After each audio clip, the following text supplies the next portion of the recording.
Hello everyone, সবাইকে স্বাগতম জানাচ্ছি আমার সি প্রোগ্রাম সিরিজের নতুন ভিডিওতে। আজকে আমি আপনাদের সাথে আলোচনা করতে চলেছি সি প্রোগ্রামিং এর কমেন্ট সম্বন্ধে। তো চলুন আমরা শুরু করি। সি কমেন্টস আসলে কি? সির কমেন্টস হলো এমন একটা কনসেপ্ট যার মাধ্যমে আমরা আমাদের কোডটিকে সহজে বুঝতে পারি, সহকর্মীদের সাথে কোডটিকে শেয়ার করতে পারি এবং কম্পাইলার পুরোপুরি এটিকে এড়িয়ে চলে। মূলত কমেন্টস আসলে কিছু নোটের জন্য লেখা হয়, যাতে প্রোগ্রামটি আমরা কি করেছি এবং কিভাবে করেছি, কোন কাজের জন্য করেছি সেটি আরেকজন প্রোগ্রামারের কাছে সহজে বোঝানোর জন্য আসলে মূলত কমেন্টসটি করা হয়। আপনারা কমেন্টস কেন ব্যবহার করবেন? কোডের ব্যাখ্যা, টিম ওয়ার্ক, তারপর টেস্টিং ইত্যাদি কাজের জন্য মেইনলি আমরা কমেন্টসটি ব্যবহার করে থাকি। যেমন ধরেন, কোডের ব্যাখ্যায় যদি আমরা বলি জটিল লজিক বা ফাংশন ব্যবহার করা হয়েছে তা অন্যদেরকে বোঝানোর জন্য যে কি কাজ করা হয়েছে সেই ওই প্রোগ্রামটির ভিতরে। অন্যদিকে টেস্টিং এর কথা যদি বলি, টেস্টিং করার সময় কোডে নির্দিষ্ট অংশ সাময়িকভাবে নিষ্ক্রিয় করে যদি রাখতে চান, সেক্ষেত্রে আপনারা কমেন্টসটি ব্যবহার করতে পারেন। টিম ওয়ার্ক, ধরেন কোনো বড় বড় প্রজেক্টে ডেভেলপাররা যখন একসাথে কোনো কাজ করে থাকে, অনেক ডেভেলপাররা মিলে, তখন বিভিন্ন ফাইল আদান প্রদানের ক্ষেত্রে আপনি ছোট ছোট কমেন্টস করে ব্যাখ্যা দিয়ে রাখতে পারেন, যাতে করে অন্য একজন টিম মেম্বারের সহজে সুবিধা হয় বুঝতে।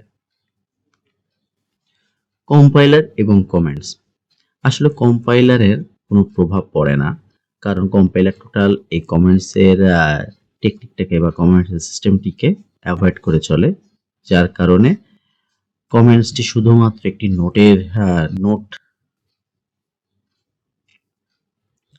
কমেন্টসটি আসলে কম্পাইলার উপেক্ষা করে চলে, যার কারণে আপনার আউটপুট বা ইনপুট স্ক্রিনে এর কোনো আসলে প্রভাব পড়ে না। কমেন্টসের প্রকার, কমেন্টসের প্রকার হচ্ছে, কমেন্টস হলো দুই প্রকারের, একটি সিঙ্গেল লাইন কমেন্টস, অন্যটি মাল্টি লাইন কমেন্টস। অর্থাৎ আপনি সিঙ্গেল লাইনের কোনো কমেন্ট যদি ব্যবহার করতে চান, সেক্ষেত্রে আপনি দুইটা ব্যাকস্ল্যাশ দিলে আপনার সিঙ্গেল লাইনের কমেন্টসটি হয়ে যাবে। আর অন্যদিকে আপনি যদি মাল্টি লাইনের কমেন্টস যদি ব্যবহার করতে চান, সেক্ষেত্রে হচ্ছে আপনার স্ল্যাশ স্টার দিয়ে শুরু করতে হবে এবং আপনার যে অংশটুকু আপনি কমেন্টস অংশের মধ্যে বা ডিসেবল করে রাখতে চান, সেই অংশটুকুকে লিখে দেন আরেকটি স্টার এবং স্ল্যাশ দিয়ে শেষ করতে হবে।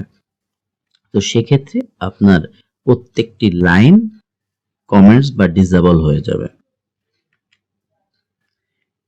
সিঙ্গেল লাইন কমেন্টসটি কিভাবে লেখা যায়, এখানে একটি কোডের একটি শর্ট ফর্ম আকারে আপনাদেরকে দেখানো হয়েছে।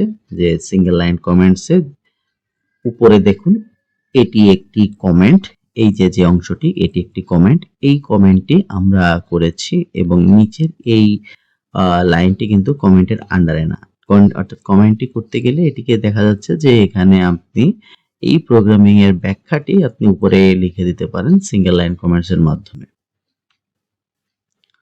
তো কমেন্ট ব্যবহার করার মাধ্যমে আমরা কিভাবে কোডটিকে ডিসেবল করে রাখতে পারি, সেক্ষেত্রে কোডের আগে আপনি যদি দুইটা স্ল্যাশ যদি দিয়ে রাখেন, তো সেক্ষেত্রে আপনার এই লাইনটি ডিসেবল হয়ে যাবে। অর্থাৎ এইখানে আপনি লিখতে পারেন কি, আগে যদি লিখেন তাহলে এখানে দুইটা স্ল্যাশ দিলেন এবং এখানে লিখলেন এটি একটি হেডার, তার মানে এই অংশটি হচ্ছে আমার একটা কমেন্টস এর মধ্যে পড়ছে, কিন্তু এটি কিন্তু প্রোগ্রাম কিন্তু কমেন্টস এর আন্ডারে না।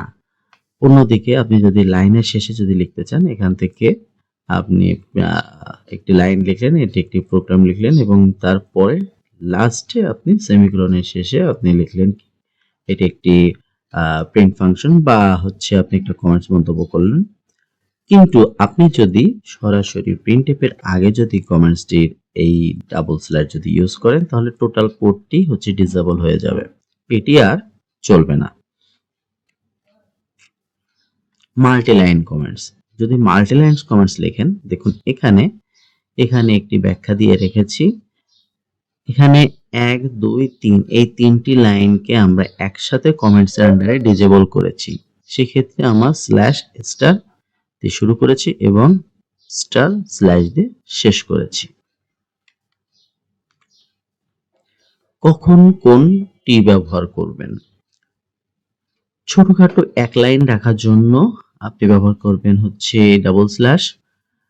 অন্যদিকে আপনি যখন দীর্ঘ ডকুমেন্টেশন বা হচ্ছে দীর্ঘ কোনো লাইন যদি আপনি লিখতে চান, মানে অনেকগুলো মাল্টিপল লাইন যদি লিখতে চান, সেক্ষেত্রে আপনার ইউজ করবেন স্ল্যাশ স্টার স্টার স্ল্যাশ, এটি ব্যবহার করবেন। বা মাল্টি লাইনের জন্য যে কমেন্টস লিখতে হয় সেটি লিখবেন।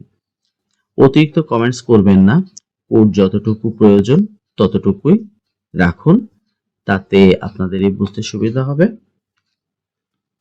তো এটি হচ্ছে একটি ইনফরমেশন যে C99 এই যে ভার্সনটি ছিল 1999 সালে সি ল্যাঙ্গুয়েজের, তখন শুধুমাত্র মাল্টি লাইন কমেন্টস ব্যবহার করা হতো, স্ল্যাশ স্টার দিয়ে স্টার স্ল্যাশ দিয়ে আমরা ব্যবহার করতাম।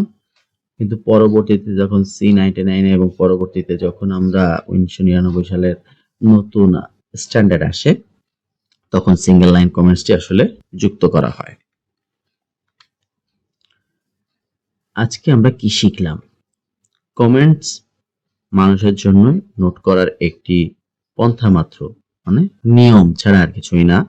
শুধু নোট করতে পারবেন, সেই জন্যই আসলে আপনার কমেন্টস মেকানিজমটি সি ল্যাঙ্গুয়েজের সাথে রয়েছে। কম্পাইলার এটিকে কোনোভাবে উপেক্ষা করে না। কম্পাইলার আউটপুট বা ইনপুটের কোনো প্রভাব পড়ে না। কম্পাইলারের কোনো প্রভাব পড়ে না এখানে। সি প্রোগ্রামিং এর আউটপুট বা ইনপুটের কোনো প্রভাব পড়ে না এখানে।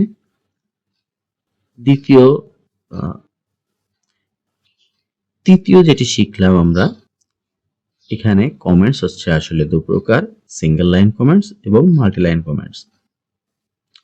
এবং চতুর্থ যেটি শিখলাম সেটি হচ্ছে কোড ডিবাগিং এবং কোড ক্লিন রাখার জন্য কমেন্টস একটি সেরা হাতিয়ার। তো আপনার যদি আজকে এই ভিডিওর বিষয়ে কোনো প্রশ্ন থেকে থাকে, তাহলে আপনার প্রশ্নটি করুন আমার ভিডিওর কমেন্টস বক্সে। ধন্যবাদ এতক্ষণ আমার সাথে থাকার জন্য। আশা করি ভিডিওটি আপনাদের ভালো লেগেছে। ভিডিও সম্বন্ধে কোনো প্রশ্ন থাকলে আপনার প্রশ্নটি করুন আমার ভিডিওর কমেন্টস বক্সে। আমি চেষ্টা করব আপনাদের সকল কমেন্টসে রিপ্লাই দেওয়ার। এরকম ভিডিও আরো পেতে সাবস্ক্রাইব করুন আমার ইউটিউব চ্যানেলকে এবং পাশে থাকা বেল আইকনকে প্রেস করতে ভুলবেন না পরবর্তী ভিডিওগুলি পাওয়ার জন্য। আর আপনি যদি ফেসবুক ইউজার হয়ে থাকেন তাহলে পেজটিকে ফলো করে আমার পাশে থাকুন। ধন্যবাদ।